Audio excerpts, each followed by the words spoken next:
मी हा एकटीच अभंग महत्वाचा म्हणते का? हा अभंग महत्वाचा आहे का नाही? बोलत चला, आहे का हा महत्वाचा अभंग? आहे. बाकीच्या हरिपाठामध्ये किती अभंग आहेत? 27 का 28? 28 का 27? 28 आहेत का? नक्की पूर्ण विश्वास आहे? हरिपाठामध्ये 27 अभंग आहेत. 27 अभंग म्हटल्यानंतर हा अभंग म्हटला जातो. त्याचे कारण ज्ञानेश्वर महाराजांनी हरिपाठामध्ये जो अनुबंध चतुष्टय लिहिला आहे ना, तोच अनुबंध चतुष्टय प्रस्तुत अभंगास तुकाराम महाराजांनी देखील सांगितलंय. म्हणून या हरिपाठाला उत्कृष्ट जोड अशी मिळाली आहे. ज्ञानेश्वर महाराजांनी कोणता अनुबंध चतुष्टय सांगितलाय? अधिकारी विषय प्रबोधन संबंध याला अनुबंध चतुष्टय म्हणतात. म्हणून हा अभंग महत्वाचा आहे. शिवाय प्रस्तुत अभंग जो आहे तो तुकाराम महाराजांनी मोठ्या करुणावृत्ताने लिहिला आहे. नाथ महाराज म्हणतात, दर्या नवे द्रवली दृष्टी तन मन धन वेचुने गाठी अनपगरी करुणा मोठी उदरी संकटी दिनाते. महान संत होऊन गेले, महान संत होऊन गेले. या जगामध्ये अनेक संत आहेत. तुकोबाराय, एकनाथ महाराज, ज्ञानेश्वर महाराज. या अभंगामध्ये तुकाराम महाराजांनी काय सांगितले? नामाचं महत्त्व सांगितले.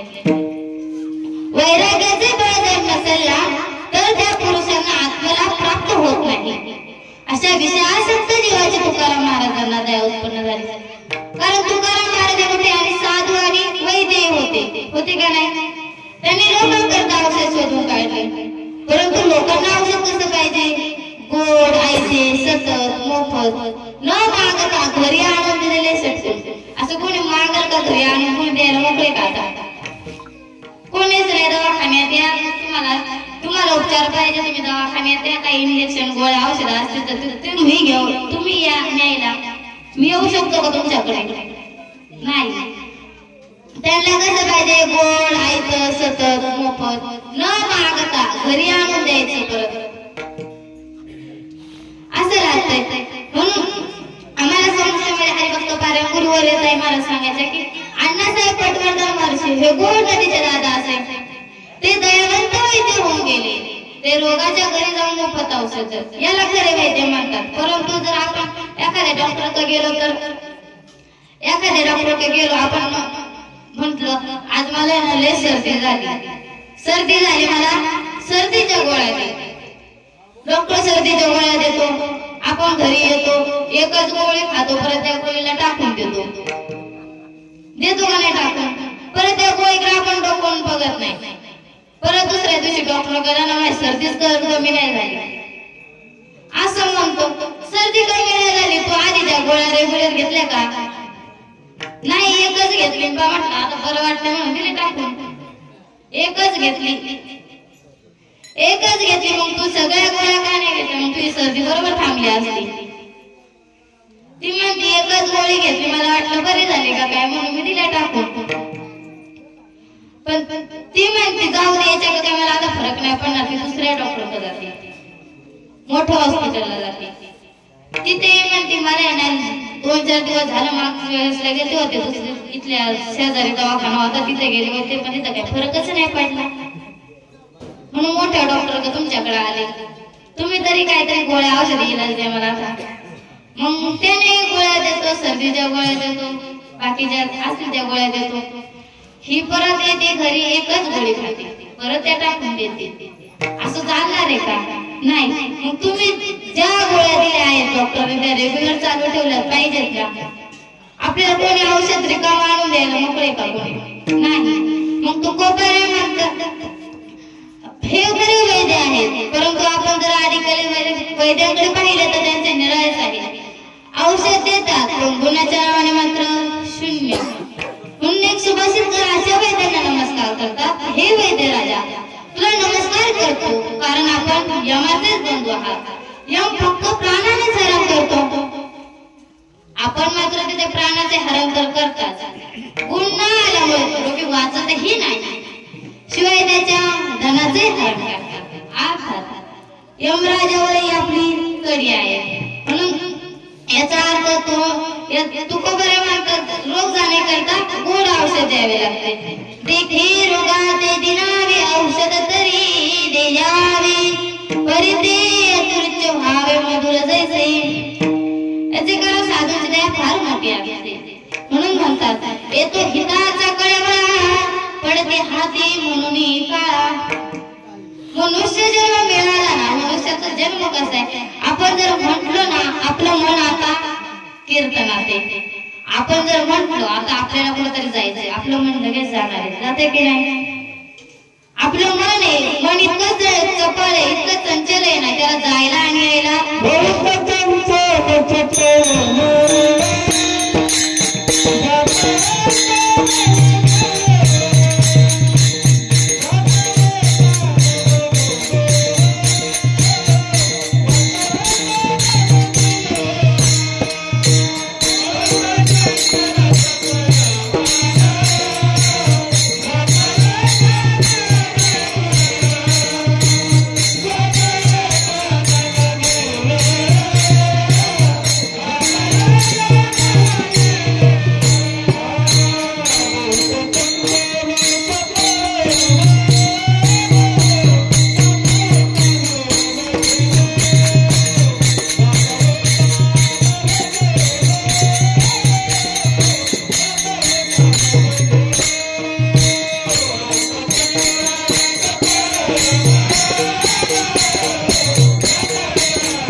आपलं मन एका जागेवरती राहत नाही. मनुष्य जन्म मिळूनही कोणी असो त्याला काळाचे तडाखे खावे लागतात. आता मला सांगा इथं कोणाचा संसार खूप सुखात आहे असं आहे का? नाही. सर्व दुःख सगळीकडे दुःखच आहे. दुःख आहे का नाही? सुख कुठे सांगा मला. सुख आहे का? नाही. संसार दुःखामुळे चहूकडे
संसार दुःखामुळे चहूकडे इंगळ, जिकडे नाही तिकडे इंगळच येते.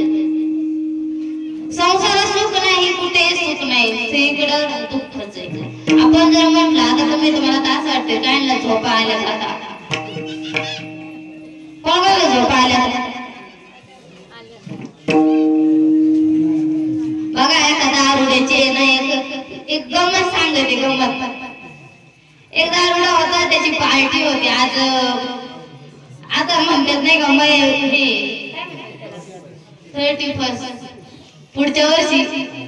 आता म्हणजे काय जण म्हणू आपण पुढच्या वर्षीच भेटू, आपण पण पुढच्या वर्षी भेटू, आला वेळ तर भेटू आपण. एक दारुडा होता, त्याने पण अशी 31ची पार्टी केली होती आणि निघाला होता आज पार्टी करायची. पुढच्या वर्षी आपण काय परत पार्टी करणार नाही, लवकर पार्टी करायची. चला सगळे जण निघाले मस्तपैकी पार्टी करायला जायची. एकाने घरात बायको होती, म्हटलं थांब आज पार्टी 30%. मग ती म्हणजे जा मग पार्टीला. आता लय आपल्या शेजारी गाव असतील तिथं पण पार्टी असते. ती म्हणाली जा मग पार्टीला. हा म्हणतो बरं. तिने दरवाजा लावून घेतला. हा आला घराच्या बाहेर आला. तो त्याच्या मित्रांकडे गेला. मित्रांकडे गेल्याच्या नंतर तो म्हणाला मित्रांना झाली का तयारी, जेवणाची तयारी झाली का. मित्र म्हणाले हा झाली तयारी झाली. मग भात वगैरे शिजला. मग तो म्हणतो थांबा मी घरून आलो. तो म्हणतो मी घरून आलो. एक घरामध्ये आमच्या बारीकचं बोकड आहे, त्या बोकडाला घेऊन आलो. म्हणजे आपली पार्टी आणखी आपल्या पार्टी करायची म्हणजे काहीतरी नको का. मग तो म्हणतो थांब मी घरून आलो. बायको झोपली असेल आता, निवांत झोपली असेल. मग हा घरी येतो. घरी आल्याच्या नंतर अशा शेळ्या बाजूला बांधल्या होत्या एका पडवीमध्ये आणि कुत्र तिथे शेजारी होतं. कुत्र